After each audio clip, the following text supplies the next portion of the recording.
Hi, everybody. Randy Hilarski here. Today, we're going to talk to Scott Morrison, the CEO of Halo Platform. Scott and I go way back, I think almost 3 years now in crypto.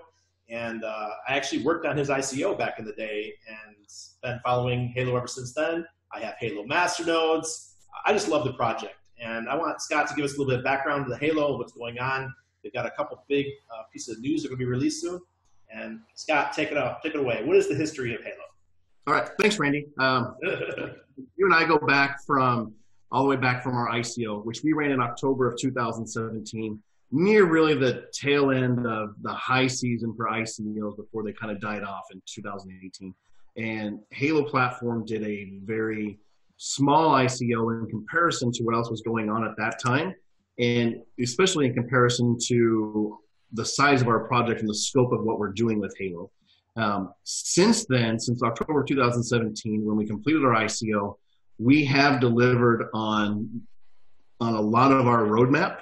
There's still pieces that we've had to move out, either because of regulatory changes, tech things that we just weren't happy with. So there's been some delays on our roadmap, but to date, we have delivered our Halo platform, our network, so our coin code ourselves, which is very different from what you see in a lot of other coins. Our setups, our blocks are on demand down to 250 milliseconds, so it's virtually instant for people. There's no gas fee, so transactions are for free. Smart contract execution is for free. Daily we have projects taking a look and pinging us, asking about moving over to the Halo platform because their contracts, their business isn't as viable on other chains, or there's just a lot of a high threshold for usage. Either people have to store coins on the network to earn the right to even access their dApps. They have to generate gas. They have to do this or buy a secondary coin to do anything. And that's not the way to get adoption, by adding those extra layers of frustration and usage. So as far as I'm concerned, this is one of the reasons why I was excited about Halo. Is because of the free transactions and super fast. I come from the Steam days. I love Steam. That's one of the reasons why I think that platform is doing well, is because of it has those kind of features. But the ease of use is what I think is bring Halo massive, or help Halo bring on mass adoption. So we're attracting a lot of projects, especially ones that do microtransactions. So things that they want to transact, less than a penny. They're not getting charged anything for using the chain on those. Also, our smart contracts are approximately 100 times more, have 100 times more capacity for gas, which means people can do a lot more complex things in our smart contracts than they could do on any other network, including EOS or Tron. Plus, it's just free. Just you launch your smart contract, which is the same as Ethereum smart contract, other than changing things down to microseconds, because we deal in a much smaller time frame because of the speed of our blocks. But there's no holding EOS or holding your coin for generating just the capacity to use the network, nothing like that. So we've delivered on our coin code. We have our desktop wallet, which was built from scratch, from the ground up, and we keep adding capacity to that. Since then, we've actually evolved that into our browser extension for Chrome, and now we're coming up with Brave and a couple other browsers that the extension is going to work in. And our extension actually will have multi-coin capacity. So as soon as we add Ethereum into it, that'll be a competitor for MetaMask, which MetaMask continually has been a very stable product in our market, or in our space, but continually gets shown that they do a couple things that may not be as secure as you'd want, like exposing all of your addresses to every single website you go to, a couple other things. So we have a competitor for MetaMask that's already built. We're adding the Ethereum piece in here shortly.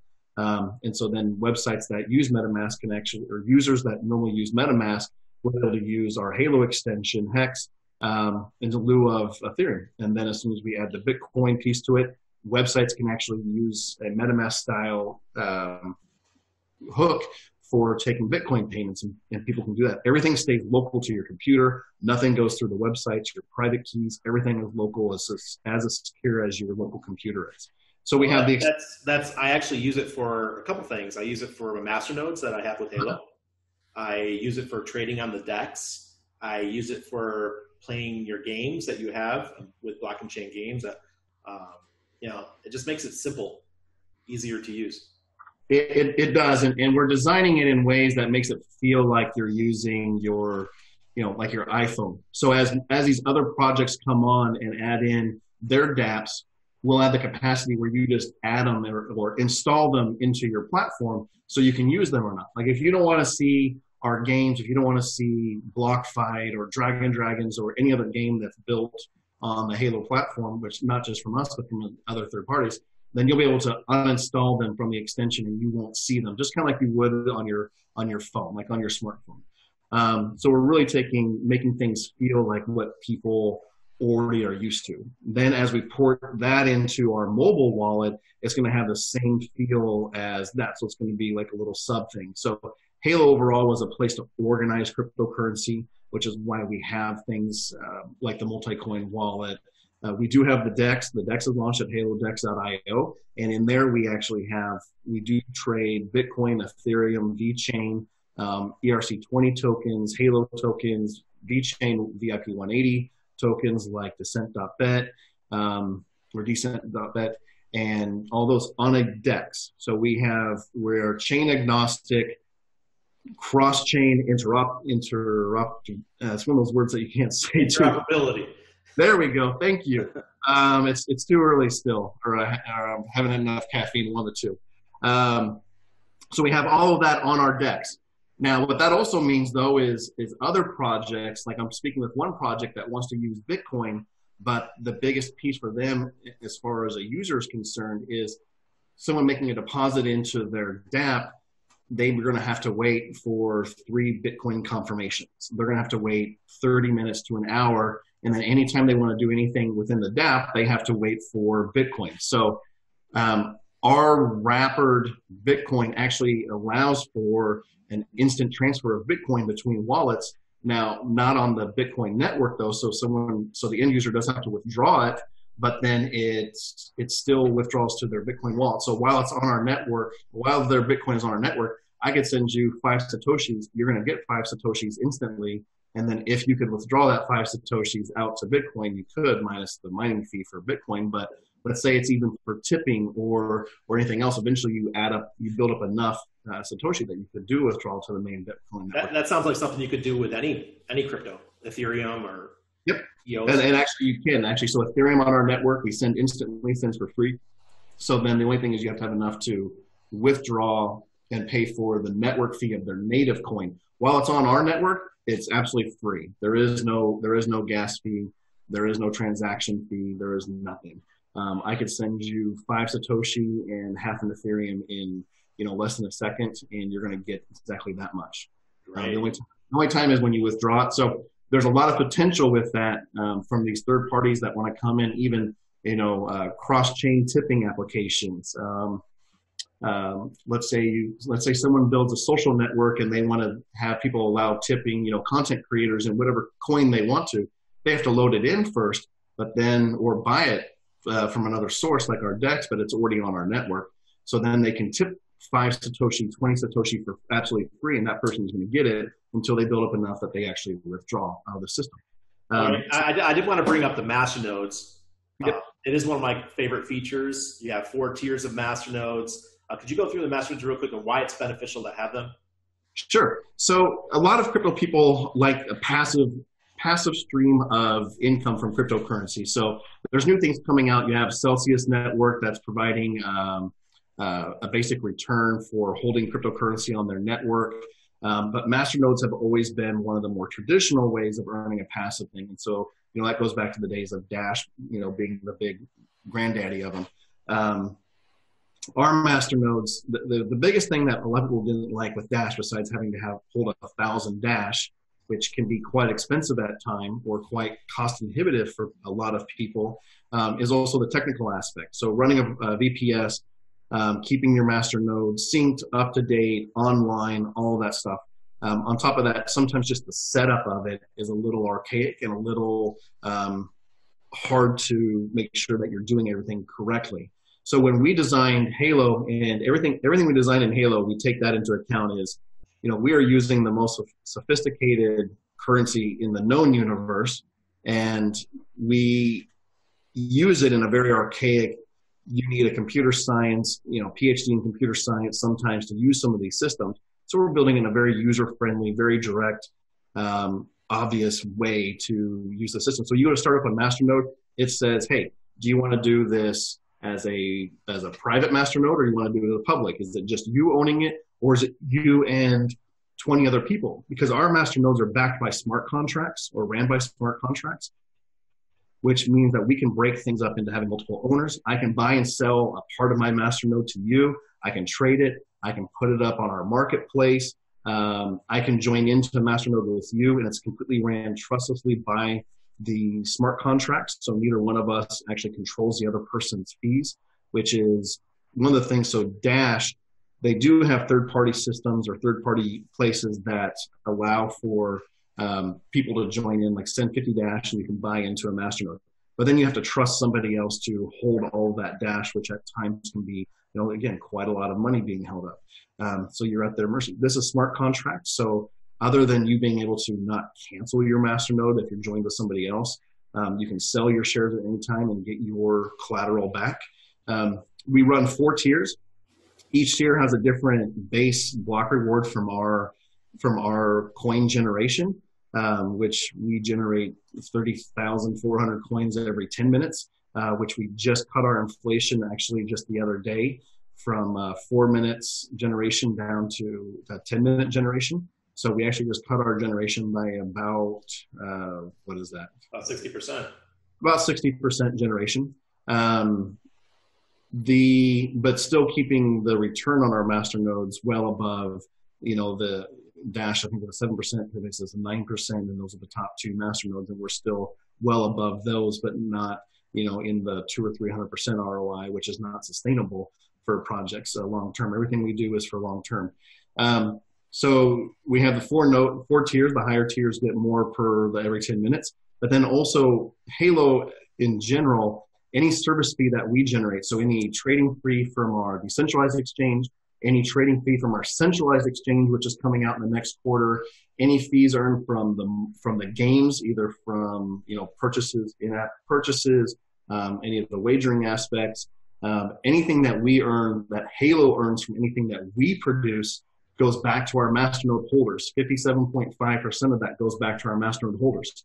And in this next update that we're putting out for our Masternodes, we'll actually be able to pay that out in any token that's on the network. So if we earn Bitcoin, you're going to get Bitcoin and Halo on a payout. If we earn Bitcoin, Ethereum, and we always generate Halo, so you're always going to get that.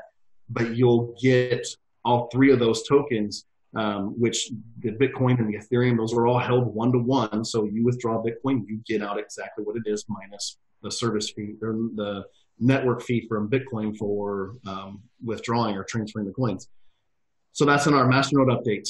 And the big part there again is we pay out these service fees to part of our Masternodes. So not only is there that inflationary piece that pays our Masternode holders, like Dash, Pivx, the only thing that they get is just pure from inflation and mining fees. But any of these other fees that we generate through our other endeavors, and that's just from Halo developed pieces. So if a third-party developer comes on and they put their app on our network, they don't pay that. They pay nothing. The only thing that the Halo holders then get is access to somebody else's community. So if a project moves over to Halo, naturally their community is going to start taking a look at Halo. Yeah, and that's this is the big thing that my argument, why would people build on EOS and maybe even projects like Steam, because they haven't figured out how they're going to do their app adding it, where you have to have a certain amount of Steam just to begin using the platform as a base. Like anybody can do on Halo. Yeah. And it's a question, and mostly because it's about marketing. Look, we did a smaller ICO. We don't have the war chest that a lot of like EOS has. So we don't have the name recognition. We don't have that, but it's getting out there. And more projects are. We have Horizon State, which is one of our partners that is running. They do decentralized votes on the blockchain. They actually have government entities and some private entities running votes. And they do utilize a couple different chains, but they've ran multiple votes on the Halo platform. Absolutely instant, free for them to do. So I think the last one was somewhere between a 30 and 50,000 person vote that ran on our chain completely free. They had zero issues, and it was instant for the voter. So there was no waiting for a block to confirm for the smart contract to actually execute. So someone clicking, whatever button didn't have to sit there and wait for that to actually process. It basically, as fast as you could do it, it was being confirmed on the blockchain and committed. So everything was final then for them. I've watched a couple streamers or other influencers play like EOS nights on EOS. And they couldn't even play the game because they only had like 50 or 60 EOS sitting in their wallet. So they didn't have enough bandwidth on EOS to actually interact with the dApp. So they would have had to go buy more EOS, put it in their wallet, and then wait for the bandwidth to generate enough for them to even play this game. And that's just, it boggles my mind how people are okay with that. But they are, because cryptocurrency users don't know. They just like, hey, they built it on EOS. Let's go play it, throw money at it. It's not for the masses yet. It's not. You couldn't build a mobile game around that. You couldn't put that out to the actual gaming community. Only the cryptocurrency sphere right now would put up with that. Absolutely, and that's a segue into block and chain games. Hey, perfect segue. So on top of the coin, the wallet, the extension, the decentralized exchange, we have Block and Chain Game Studio, which is a subsidiary of the Halo platform that we spawned off. And to add value, it wasn't part of our original ICO, but we did that seeing the value that in the potential that mobile gaming or gaming in general has with blockchain technology. So you have your NFTs, you have the owning your own assets on these games, and be able to exchange them between different games if they allow for that exchange between games, or even real world markets, how you get money in and money out of like a Diablo 3 auction house or the old auction house on Diablo, while running them in a trustless system where you don't have to worry about escrow, you don't have to worry about scammers as much. Obviously, they always find a way, unfortunately, but the base system is there to protect everybody and make sure that the transaction is completed to its fullness, fair for everybody. Basically, the contract holds the item, the money is sent, the item gets transferred. There is no dispute about it. So Block and Chain Games has launched Block Fight, which is our inaugural title, our inaugural release. That really showcases the speed of Halo platform and the capacity we have between different chains.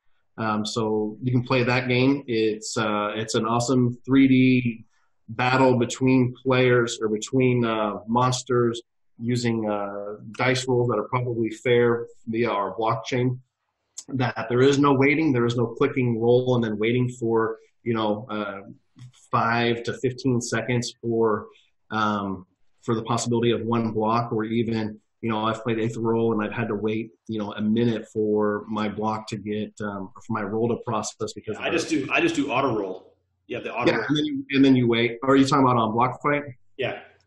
Yeah, you can just put it on auto roll if you just want to, if you care about the end result. But the games are built for gamers also. They're not just built for cryptocurrency users. So it's not just pure statistics, win, lose, and that's it. There's actual game content built behind it. Dragons is coming out, which I'm excited for. The initial piece of that just has speed races. So there's a marketplace to buy dragons. If you become the owner of a dragon, then someone else uses that dragon in a race.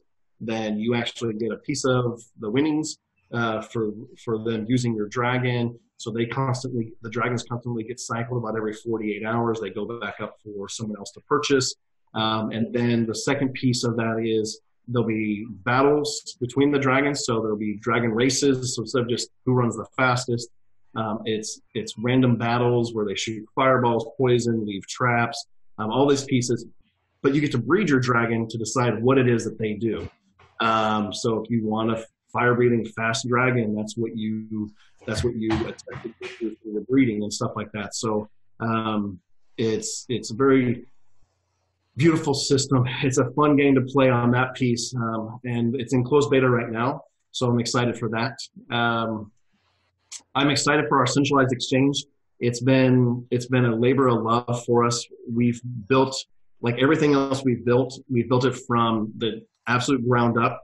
We refuse to take any white label or license any other system, because that inhibits us technically on the technical side. If we want to expand usage or we need to do a tweak or a system change, it's very cost prohibitive and also time prohibitive, because we have to go back to the supplier and we have to worry about learning somebody else's code and doing everything like that. So we've built it from the ground up. We started it right after ICO finished, and we are launching it in the next quarter. So you're going to see a lot of news coming out about that from us. So when we open it up for signups, there'll be referrals. So we'll pay out also a portion of those to the people that you refer in, and also using Halo, holding Halo on the centralized exchange and using Halo for paying your service or your trading fees will give you a reduced market fee. Also, then if you hold Halo on the market or use it on the exchange, you can get a reduced fee, but then also move it straight into a Masternode, and then you can actually earn a portion of what the centralized exchange earns as a service fee for supporting the network. So there's that aspect of it. We have full margin trading, which will be rolled out with the launch of it. So we'll have full leverage. So we're working on tweaking that, but we are looking at doing, Bitcoin and Ethereum markets, somewhere in the 25 to 100x also, for those two markets. And then, really? Yeah. Don't tell the masses that.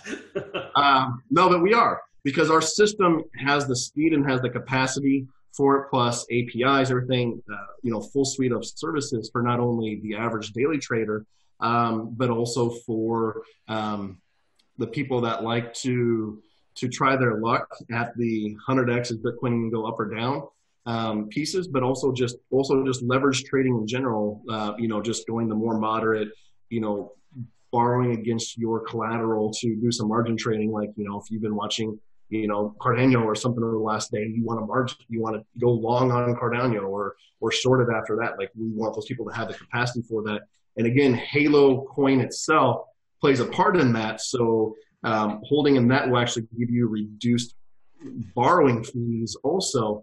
Not necessarily the person lending the fees, but it will give a reduced fee in general for holding Halo, and there'll be a bit below depending on how much you hold on that or use Halo for that. So Halo is going to be utilized across the exchange for different services.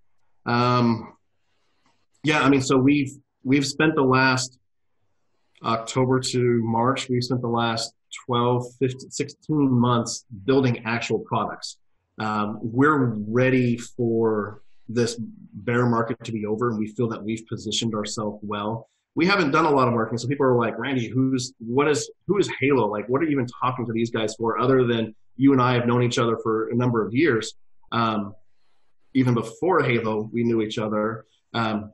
So why are you talking to Halo? It's because we've taken this time and actually built products. We went product first before hype and shill, because I'll tell you something, that takes up a lot of my day about talking about Halo when it takes me away from the actual development and doing the meetings with the team and getting these actual products out. And that should be what people look for most. But it's not, we got to deal with that every day. Every project deals with it, whether it be in Telegram or on Facebook. It's just something that has to be done. It's you have your people who have expectations. With people waiting 16 months, it's a long time, and it has frustrations grow. I'm one of them. I'm frustrated too. I'm down 90% of my holdings in the last year and a half, as are a bunch of other people, and we're pissed off. And sometimes those frustrations pour out, and because you are a CEO of one of these projects, you get the brunt of it. No, and that's true. It's kind of like being president of the United States. Like, it's definitely aged me a lot in the last 16 months.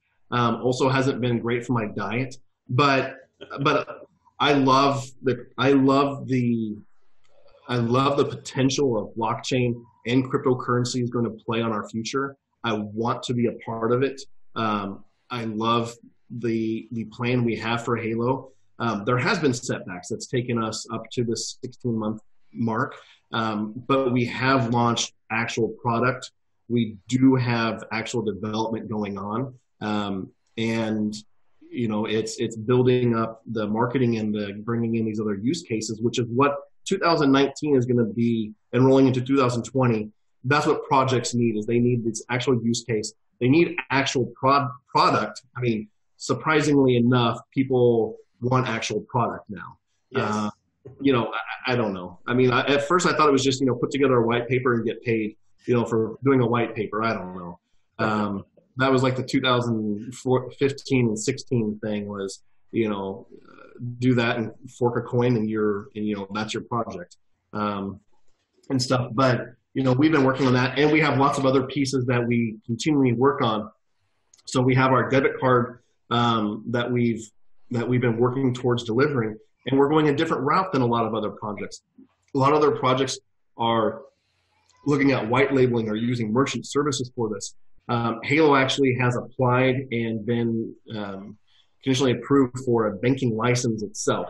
So instead of going off and just signing a merchant license at some other bank, we've actually taken the steps to form a crypto-centered bank that will be able to house the exchange and house other clients that are crypto users. And so that's a step we've taken there. And we don't talk about it. This is one of the first times I've actually talked about it, because I wanted to get to a certain point, and because I believe in having something to back it first before talking about it. So that's the way we're taking for the debit card, is actually forming our own crypto-centered bank, which is called Halo Capital. Right now it's Halo Capital Corp, but as soon as the bank license is completely finished, then we'll be able to replace the corp with the bank piece, and we'll be able to accept customers from the EU, the US, and Canada at the moment, and then we're working on the Asia, but some of that is dependent on our final approvals with our partner banks and stuff in those jurisdictions. I look forward to it. As you know, my BitPay card was recently turned off. Yep. I'm a U.S. citizen. I don't know what the compliance officer saw. They turned my card off without a good reason. They just said, "I'm sorry, you can't be a BitPay customer anymore." So that's one piece of access for me. Yeah, and that's tough. I mean, because then people are left with what the general public views as the shadier part of Bitcoin is, like local Bitcoins. Someone going down to the street corner and selling a couple Bitcoins for cash, which is the way it's traditionally been done. And there's lots of places in the world where that is the primary way of Bitcoin getting in and out of fiat. But overall, it's what people view, even though it's a small amount of money overall compared to the amount of cash that's actually transacted for businesses and stuff. So now I have to opt for OTC. Yep. OTC has a big resurgence lately because a lot of people can't use the banks. They might deposit it ACH into a bank account, but they can't use a debit card, or even people are getting their bank account shut down because they have access to an exchange. Yep. We have one of our business accounts was just recently noticed that we're getting shut down. And of course they give no actual reason, though I know what the reason is. The reason is we do cryptocurrency. It wasn't a big shocker. I was expecting it the entire time. It's one of our minor accounts. It was actually one of the original ones we opened, but I knew, we were going to get it. It was going to get shut down eventually. Because I'm going to do a show on OTC. I'm going to talk about, this is a big subject people need to hear about because they're really targeting us. It's getting more and more difficult to live a normal life when you earn 100% crypto like I do. So yeah, and that's not to say that people are doing bad things with it. It's just your way of doing it. So someone who lives off completely gold and stuff like that, they live primarily off of those investments. They've gone through their steps to get regulated, and they have to follow certain things. And it is getting harder and harder, I think, even for them, people having gold sitting at home, because they don't know where, if it's really been theirs, can you show us proof that how long you've owned this? And you're like, no. Here's a picture I took of it 3 years ago or something. Does that count? If you try to trade a large amount, they want it tested. Yeah. It gets really I don't fall into that realm, Randy. So sorry. That's my stuff. I come from the gold and silver world, so yeah, that's my background. My biggest thing with gold was like digging through the drawers and finding all the stuff back in the day when like gold hit like what, like 1,600, and I would just mail them off to some place in Florida and they send me back a check and be like, all right. Thank you. Yeah, that was some stuff from my past, just sitting there like in a drawer, like literally collecting dust. So All right, let's get off this gold stuff. We're crypto people now. yeah. Though there is a place for it. I mean, crypto people need to think about traditional investments also, whether it's real estate or gold. And there are possibilities and there are chances for that coming out on the blockchain. We're actually in talks with a project that's launching a real estate investment trust via the blockchain through a security token. And we're talking with them to use Halo because of all the bonuses or all the pluses of Halo that we've already talked about. But you have these pieces coming out, and obviously there's been gold backed like Veritasium and all these other pieces that say they're gold backed or gold backed. And cryptocurrency people need to take a look at some of these more traditional physical asset backed investments. Cryptocurrency, I believe, is a great store. Like it still has huge potential, but you can't discount some of the other traditional markets either. Absolutely. I mean, I still have my gold, so I'm not going to sell it. It's just sitting there collecting dust, just in case. It's my just in case. Where's that at, Randy? I'm not What's telling the interest in that? you. Don't need to know. All right, let's wrap this video up. Scott, I want to thank you. Where do you want people to contact you or reach out? You can reach me on Twitter at Halo_Scott. I just started doing that, so don't say, hey, he's only got like 200 followers. I just started doing the Twittering. Our Discord channel at discord.haloplatform.tech, our website, haloplatform.tech, our decentralized exchange at halodex.io, Facebook, wherever you want to, you can find me and come in and chat with our community. We enjoy hearing from anybody, really. All right. Hey, let's see that beautiful picture by Jan behind you.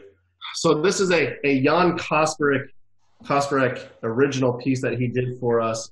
And I love this piece. Like as soon as he started it, he sent me a couple, actually he wouldn't let me see until it was done. It just it captures like so much essence of cryptocurrency with, I feel like a weatherman here. Like you have the whale and you have the rocket ship going to the moon. You have the guy riding the bull. He's got Halo written across his knuckles there. Just, the detail that Jan puts into these artwork is just, it's phenomenal. His passion and anyone that does art, I just, I can barely draw a stick figure myself. So exactly. I'm gonna get him on my show and interview him. And I want to start introducing some of the artists as well, because there's a lot out there in our crypto sphere, and yeah, be introduced. I mean, I met one at the World Crypto Conference in Las Vegas. They had a guy showcased there. Jan even came and they ended up chatting and stuff. And it's just the message that they can deliver tied in with cryptocurrency, plus just the skill these guys have. It's just phenomenal. If you do get Jan on, you may have to mark it as not safe for work, because he'll probably sit shirtless painting or something while he's talking to you. All right. Well, thank you, everybody. This is from Crypto Daily UK. Thank you for the sponsorship, letting us go out there and talk about crypto and letting the world know about what we're doing. Thank you, Scott. Thanks, Randy.